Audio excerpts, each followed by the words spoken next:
We've reached a tipping point.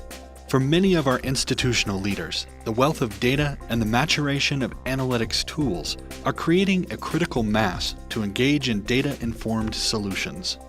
Analytics can help shed light on questions surrounding a host of complex issues, like the uncertainty of funding, the difficulty of student retention, the problem of college affordability, and more. Analytics is the use of data, statistical analysis, and explanatory and predictive models to gain insights and act on complex issues. Analytics can provide insights to a wide variety of uncertainties for an institution. For this reason, analytics must start with a question or hypothesis.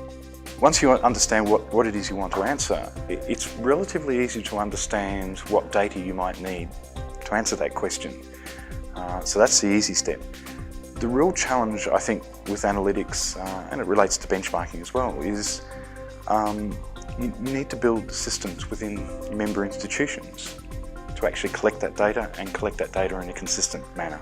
And so the challenge for many institutions is to see what data is available, what data is being produced, and then being able to capture that near real time so that you can do analysis on it. Once the data is collected and put into a data warehouse, it's time to decide what sort of analysis best suits the questions asked and the data collected.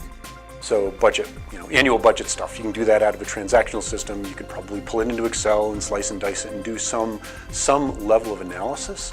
But analytics, for me, it's really kind of taking that all and moving it to a very, very different level. And in order to get it to that very, very different level about thinking about, trending and what-ifing, and you need to bring the data into a format where you can literally kind of take the data and move it around in certain ways, and patterns emerge. Predictive modeling allows institutions to create a model of their data in order to predict the probability of an outcome.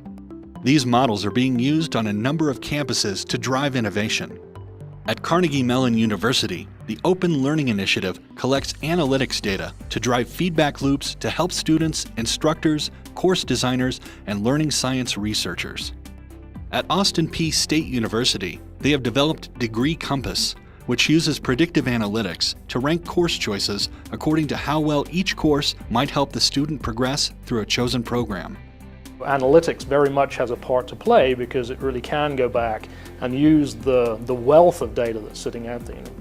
Institutions are sitting on terabytes of historical data, and then we're able to then mobilize that data to really be able to make those decisions informed. While analytics are being used more widely than ever before in higher education, the process is still maturing. It's important to recognize that really any system within a university that generates data is a potential marketplace for analytics, which means that right down to student activity, to activity within a library, to even administrative activity, where are we allocating, how are we allocating our resources, what's the impact? And I think one of the dangers with analytics is if we don't solve the problem of maturing the processes of collecting this data and actually even measuring the data, we're going to start making decisions, and institutional leaders will start making decisions based on data that's bad. Being analytical is not new at all, and people, philosophers and others, have thought for a long time about what it means to be analytical and to be very good at that. The tools of analytics are what's changed lately, how things like big data and now business intelligence kinds of things, and now learning analytics that's coming along. That's what's kind of new and different, I think. Humans tend to make decisions based on intuition most of the time. It's effortful to make decisions based on analysis and data, but I think the industry experience is such that it can be a game changer, it can be a differentiator, and higher ed is really picking up on that.